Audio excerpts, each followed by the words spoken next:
Wood smoking all my dragons, divine righteous, almighty greats, overachieving, never slacking. Welcome back to the channel. Today we got 10 best places to visit in England.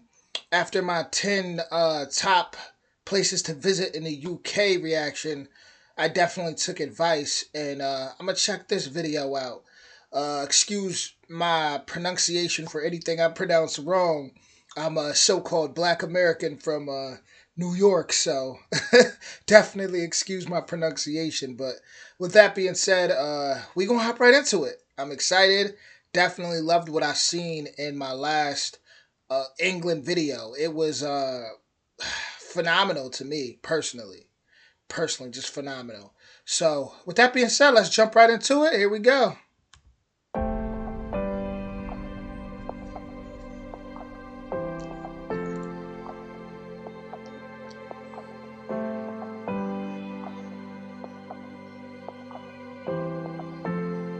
England is a richly historic country and one that is packed with fascinating destinations. It's a great place to explore, and whether you're a resident or tourist, the country retains a boundless capacity to surprise, charm, and excite. From the mystery of ancient Stonehenge to the modern architecture along the Thames River, England has a wide So that's how they pronounce it. Ancient Stonehenge. Stonehenge. Okay. range of appeal to visitors from around the world. Here's a look at the best places to visit in England.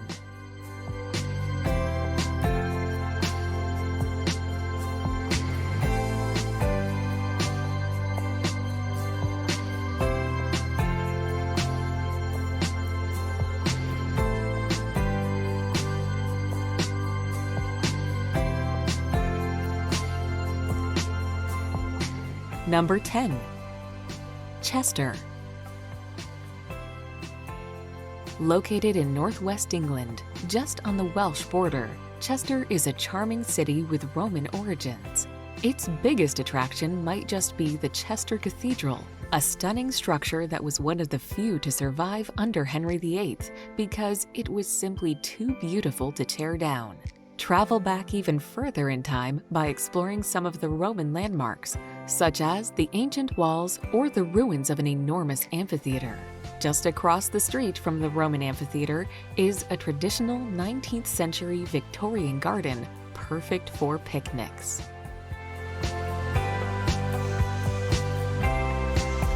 You know, it's crazy. With her saying perfect for picnics just made me remember how long it's been since I've actually seen people have a picnic.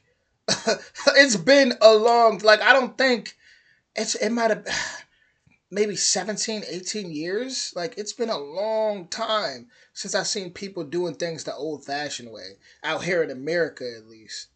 You guys in the UK, I still do picnics? Is that still big?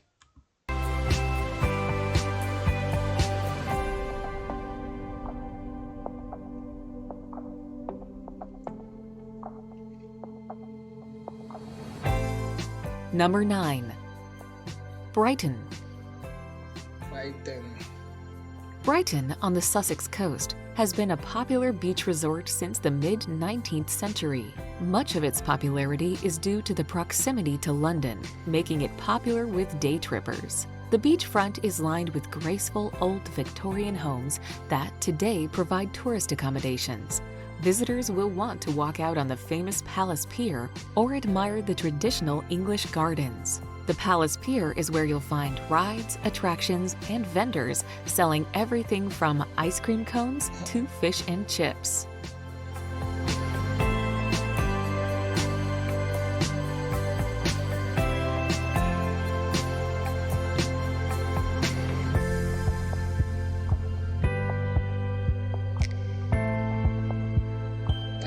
That looks nice.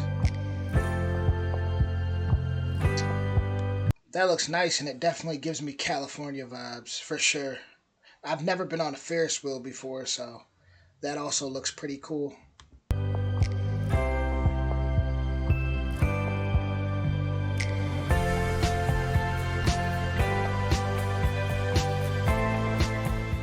Number 8. Lake District. Located in northwest England in the country of Cumbria, the Lake District is the largest national park in the country. The main attraction is the lakes and mountains carved by glacial erosion and providing dramatic and inspiring scenery. It is England's premier destination for hiking and climbing. Others may prefer more gentle walks through the valleys while they contemplate the works of William Wordsworth, a famous 19th century poet, or riding a steam train through the scenic area.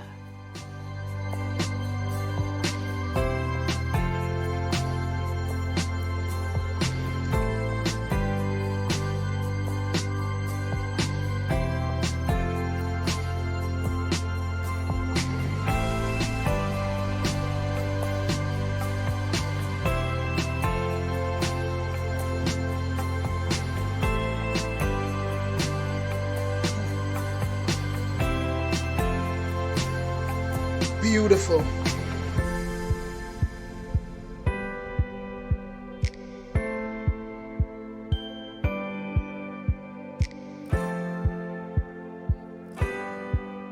Number 7. Cambridge. There is no question that the main attraction in the city of Cambridge is the University of Cambridge, a campus with hundreds of years of history. The university is made up of several colleges, some of the most famous of which include King's College, Queen's College, and Trinity College.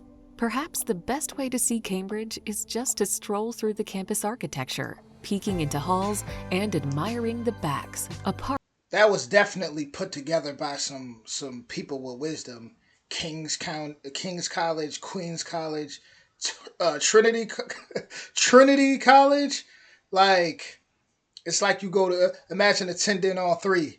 You know, it sound like you'll become just get this infinity stone, right? You got the masculine, the feminine, and then that brings the Trinity. Like, whoever put that together, I mean, they knew what they was doing for sure. Park located on the banks of the river.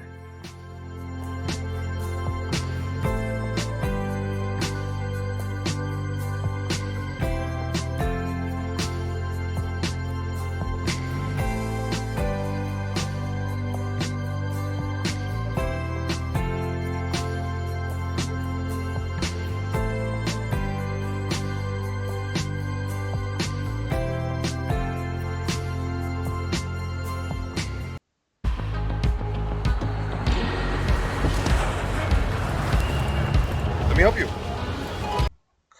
Number 6. Jurassic Coast. Fossil hunters may want to make a beeline for the Jurassic Coast, a section in southern England that runs through from Bournemouth to Exmouth.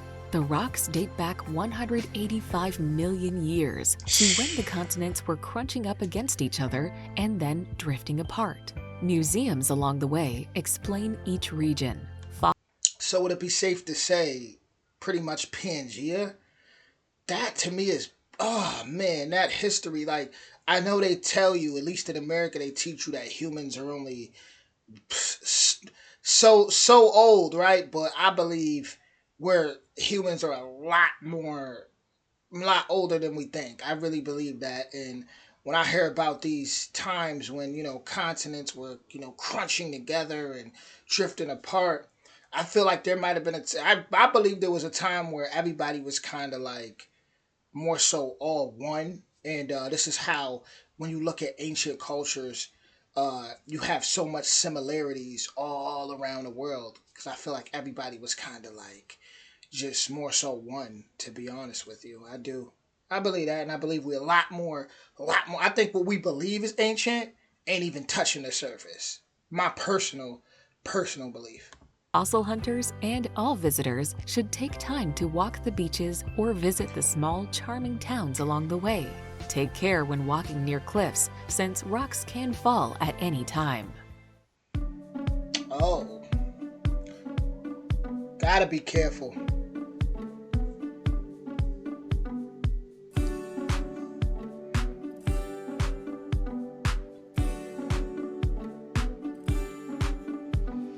Those rock formations are just something, ain't they?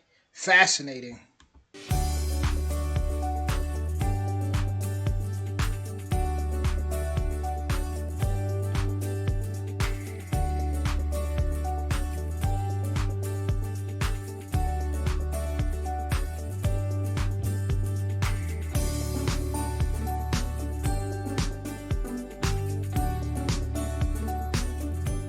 Number 5. Oxford. Just as Cambridge is known for its university, so too is Oxford. Since Oxford University was established in the 12th century, however, its provenance dates even further back, making it the oldest English-speaking campus in the world. If you only get the chance to see one building in Oxford, make it the breathtaking Bodleian Library. Established in 1601, the library is home to more than 11 million volumes. Film buffs will appreciate that it has served as the backdrop for countless movies, including several from the Harry Potter series. Yeah. Big Harry Potter fan over here. Big Harry Potter fan.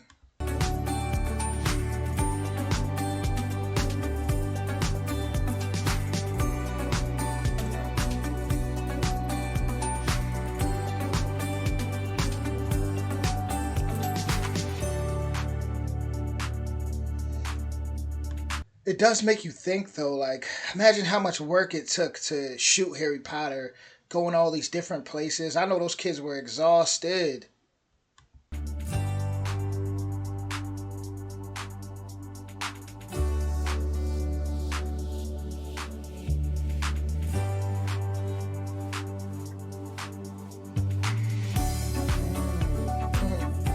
That's nice. Number 4. Stonehenge. Dotted along the Salisbury Plain in Wiltshire, England, Stonehenge is easily one of the most recognized ancient ruins in the world. Dating back over 5,000 years, these curious stone rings are some of the oldest stone structures on the planet. You see how they say dating back over 5,000 years? I truly believe, like, I'm telling you, I truly believe. It's like that one tribe, I think they were found off the coast of like the, was it North or South Andaman Islands? And they it said they had a 60,000 year lineage on that island alone, that one island that's the size of Manhattan, right? And they had no contact with humans for so long, but for eons. I mean, with other, I'll say this, with Westerners and other with outside humans for so long, but it's like they had a lineage just on that island alone, allegedly for 60,000 years. So it's like when we look back at like 5,000 years ago, or even, it's like, you get what I'm saying? We thinking people just came up, and oh, we all just went that, we came out of Africa and just all of a sudden this hair started turning, turning a whole nother type of hair. And, how we went from apes and, before you didn't know, I believe, I don't know. I think things may not be what we think. That's what I think. Created out of sandstone, they are ensconced in mystery. Who built them and why is still largely unknown. Two popular theories maintain that Stonehenge was used as a site for religious rituals or otherwise to monitor the movements of the sun and moon.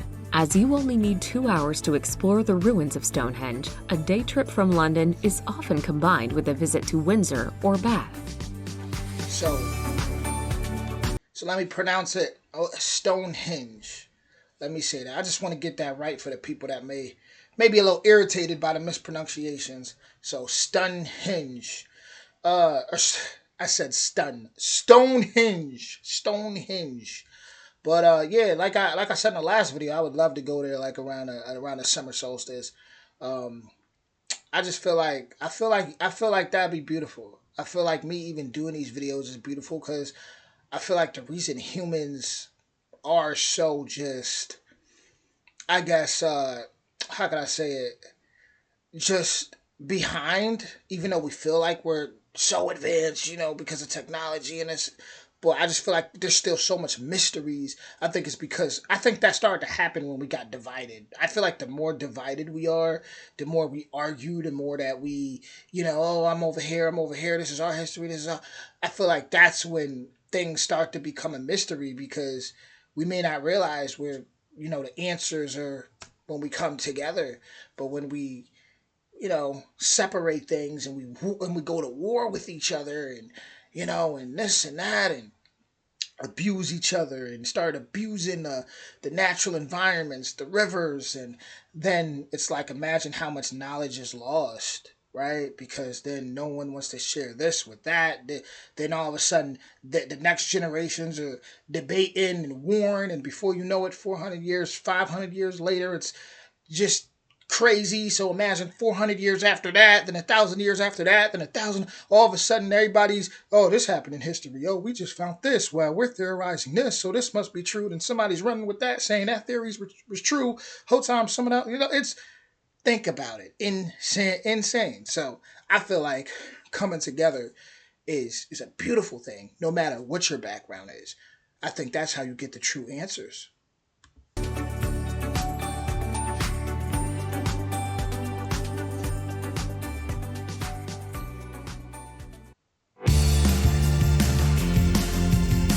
It's like when you look at the world, everybody wants to fight.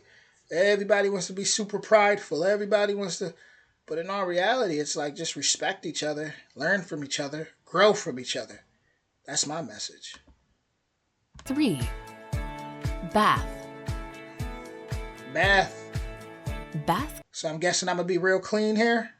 got its name because that's what it was when it was founded by the Romans in 60 AD, who built baths here because of the hot springs. It reached its popularity peak in the Georgian years when the wealthy flocked here for the spas.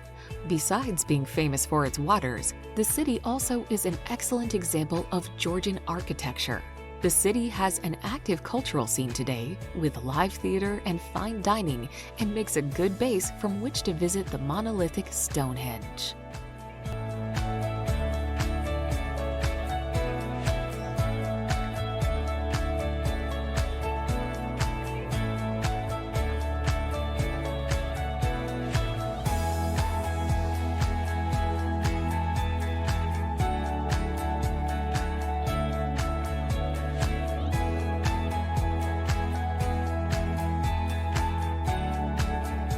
See, like those alleys right there take me to Harry Potter. What was it like? Something alley they had, right? But that takes me to. I know people are probably like, you say you were a big Harry Potter fan. You can't pronounce. Listen, I don't even know. I don't even. You're right on that one. I'll just straight give it to you on that one. But yeah, these alleys remind me of just of it takes me to Harry Potter and uh Oliver Twist, and those old movies where in England where you see kids, orphans running around pickpocketing. It takes me to that.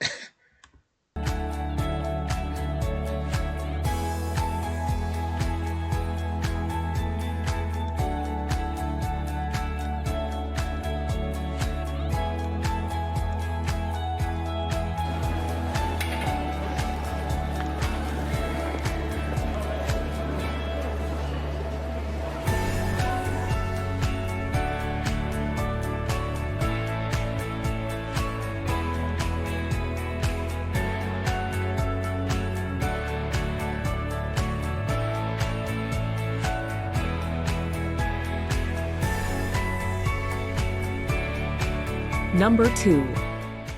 York. York.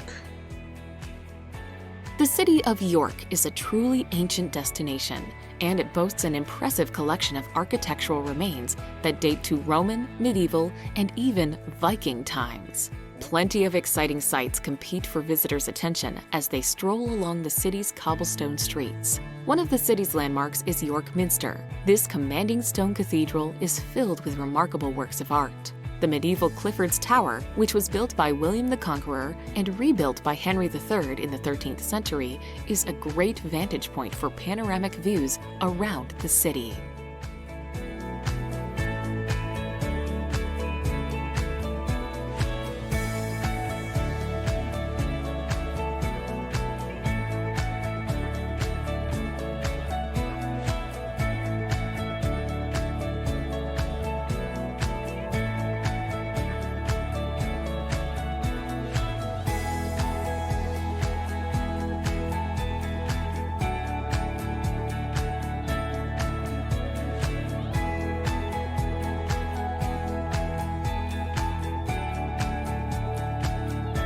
Number 1.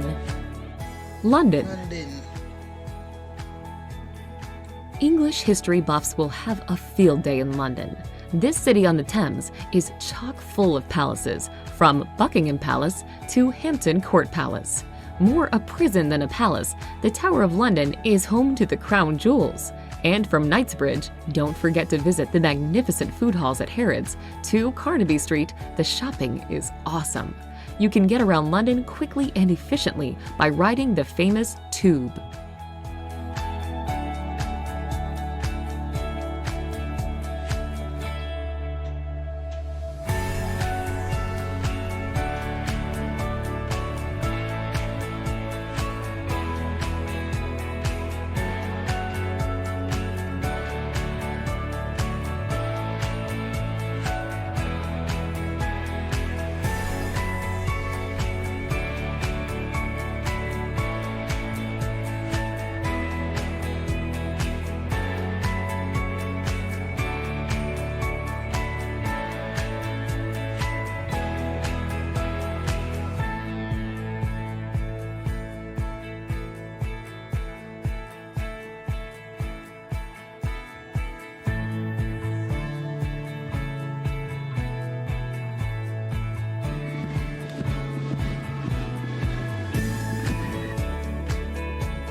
That video was amazing, and it definitely reminds me a lot of New York. To be honest with you, a lot of it, which makes sense because New York. You got York there. Everything was pretty much named after places in England. That's why it's like when like for example, if you go to the five boroughs, you'll have like borough beefs where people would be like, I'm from, Brooklyn or da da da da. It's like y'all kind of repping, y'all repping our people across the pond and don't really realize it. I always like leave them a little stunned when I say that. Like, do your history. But me also being from my home originally from upstate New York. A lot of people they don't know the difference. Upstate New York, you're gonna get all the beautiful lakes and rivers and all that good stuff and the countryside of things. So I think that's also why I love seeing, the countryside of things so much too. Big, big, big fan of lakes. Like I love lakes, love boating. So anytime I see that, I always get excited. So, man, England has a lot to offer. But as far as Stonehenge, it just made me think of something. Remember, I was talking about that tribe that they found that was in the South and North Andaman Islands, and it just made me think Stonehenge being 5,000 years old, right? Could you imagine what they have on that island that's hidden in that island? Uh, that may be like 20,000 years old. It's crazy. It's so much mysteries. But with that being said, that was 10 best places to visit in England. And shout out to England. England is very beautiful with a lot of rich history. With that being said, much love.